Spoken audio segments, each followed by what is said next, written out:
Welcome back, deities, to a Smite 2 God Guide, this time for Aladdin the Sultan. Aladdin is a magical damage hybrid scaling melee slayer with high burst damage and high mobility. Aladdin has a basic attack chain of ×1 ×1 ×0.3 ×0.3 and ×0.3. The last 3 attacks are AoE, and the final attack damage has a scaling of, from what I can tell, 0.5 instead of 0.3. Aladdin's passive, 3 wishes, unfortunately is very long and complicated, so please try to stick with me here.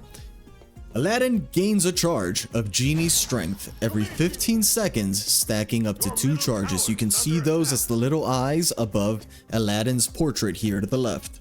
Aladdin also starts with the item known as Genie's Lamp in their inventory. Genie's Lamp can be sold for 0 gold at any time during the game, but you cannot buy it back. Genie's Lamp's passive provides Aladdin an additional percentage of all stats from items. Genie's Lamp's active provides Aladdin with 3 unique wishes. Each wish can only be used once. The wishes are activated by using the item Genie's Lamp and then selecting the wishes from your ability bar. The first wish is Wealth. Gain a large sum of gold, as well as granting increased gold gained from god kills and assists for the next 3 minutes.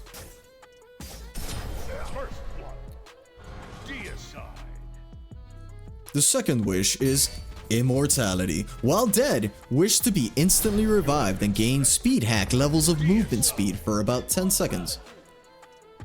The third wish is Power. Reset ability and item cooldowns and gain 2 charges of Genie Strength.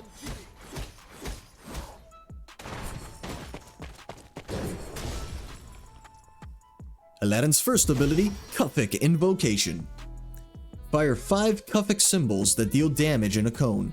A quick note here that this ability will fire as soon as you press the ability, even on normal cast, as if you were on instant cast. You can hold the ability button down to charge this ability. You may release the button at any time to fire the ability. While charging, the symbols will converge into a single symbol and will deal damage in a straight line. When fully charged, the symbol travels further and increases in size, as well as dealing the damage of all 5 symbols as 1 instance of damage. If you have a charge of Genie Strength when firing this ability, you may recast the ability within 5 seconds to have the genie send the symbols back to where Aladdin recast this ability, dealing damage to any enemies in the way. This ability scales with strength and intelligence.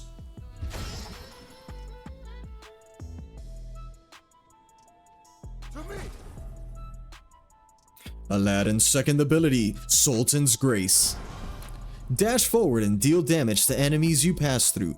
Deal an additional 1% increased damage for each percent of health the enemy is at below 50%. Use a charge of Genie's Strength to recast this ability, summoning the genie to unleash a flurry of 5 punches that deal damage to enemies in front of Aladdin.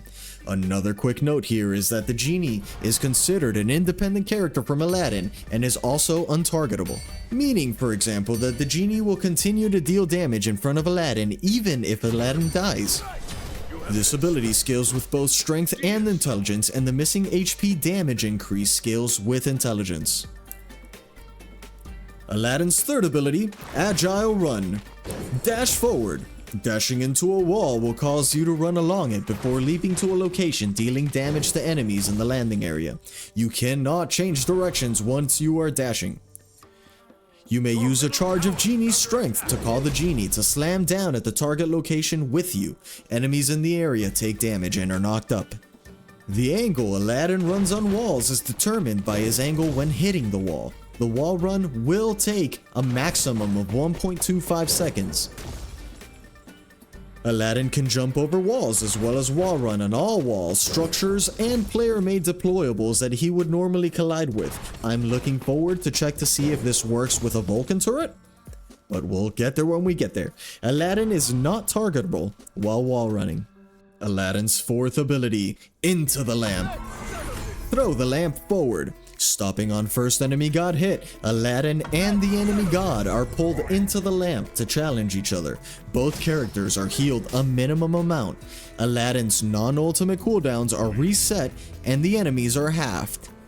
Aladdin gains protections and cooldown rate while inside the lamp.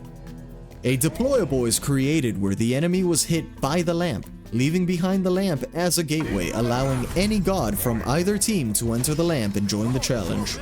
This created space known as the lamp lasts for 16 seconds, after which everyone is kicked out of the lamp. An escape lamp appears after 8 seconds. Interacting with the lamp to enter or exit takes 0.5 seconds and can be interrupted. Anyone entering the lamp other than Aladdin and the initial god hit will deal 25% reduced damage and take 25% increased damage from Aladdin and the initial god hit. Gods outside the lamp cannot target gods inside the lamp and vice versa. This ability has no scaling whatsoever. However, all the effects become more slanted towards Aladdin's favor the higher level the ability. For example, at rank 1, both you and your target are healed up to 60% HP. However, at rank 4, you will be healed for 80% HP, while your target is only healed to 40% HP. I've heard people saying that they think that this is going to be a good like Hydras Lament auto attack cancel character, and I can see that just because you can cancel the 2, by the way, even mid dash you can cancel it immediately. So you could get a Hydras proc. Let me show you real fast. You could get a Hydras proc from canceling the 2. See? It is a little hard to do, especially because it's a dash, but I don't know that you want to be using your dash just to hit and cancel. It is going to be good like a tier 1 stance dash, you know, where you probably want to cancel it as soon as you cross the enemy. That actually, dude, I'm actually so hype about being able to cancel this too. That makes it so much smoother. Anyway, so you could build Hydras if you wanted to. I still don't think that it's the best play. His first auto attack is a ×1, so it could work, but look, I'm gonna call it now. I think in the future, Aladdin might be an auto attack assassin, okay? He has three quick AoE auto attacks. And we don't have Kali in the game, we don't have Bakasura in the game, we don't have anything like that, you know? So I think he's also going to be a good auto attack god because all of his abilities scale with intelligence and strength. And you know what items give intelligence and strength? A bunch of items that would be good for an auto attack jungler. Like, let's say we go, alright, Odysseus bow doesn't give any stats. Alright, fair enough.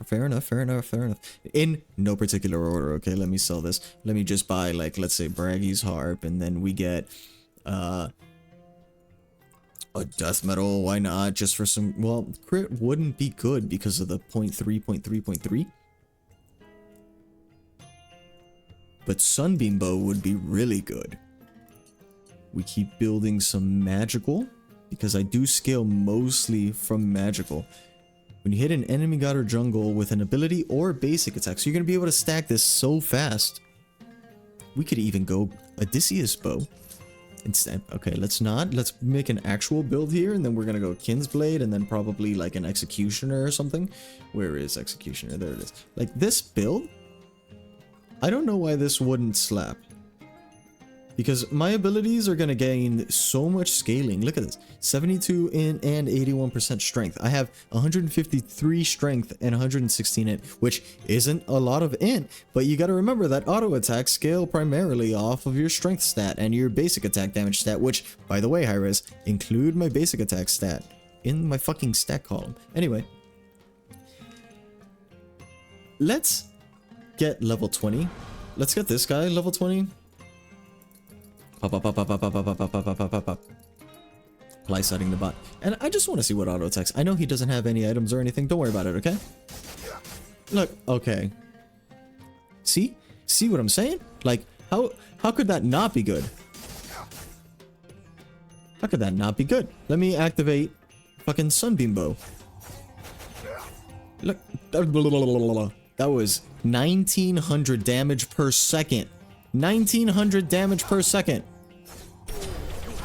I killed him. And also Sunbeam Bow doesn't drain your mana anywhere near as hard anymore. So it's, bro, I'm gonna try this. I'm telling you, this is gonna be it. This is gonna be the build. Maybe not the build, but you know what I'm saying. Like, look at that, fucking 1700 damage. And that's without using any abilities, right? Like, imagine... Oh, man, I'm just saying. This is gonna be... Imagine if I was using abilities here. Like, let's say we pop the one and then we just auto attack. You have slain an enemy. Like, look, that's... This has to be worth it. Auto attack has to be worth it. Anyway, back to my original train of thought, okay? That, by the way, I think that would be fine, and you could even sell the lamp later if you need more penetration, or if you want like a big intelligence scaling item, you could probably do that. Sell the genie's lamp and then get a big intelligence scaling item to round out your kit a little better. Alright, but anyways, as I was saying, probably a normal jungle build is probably going to look something like, we're going to build the Jotuns,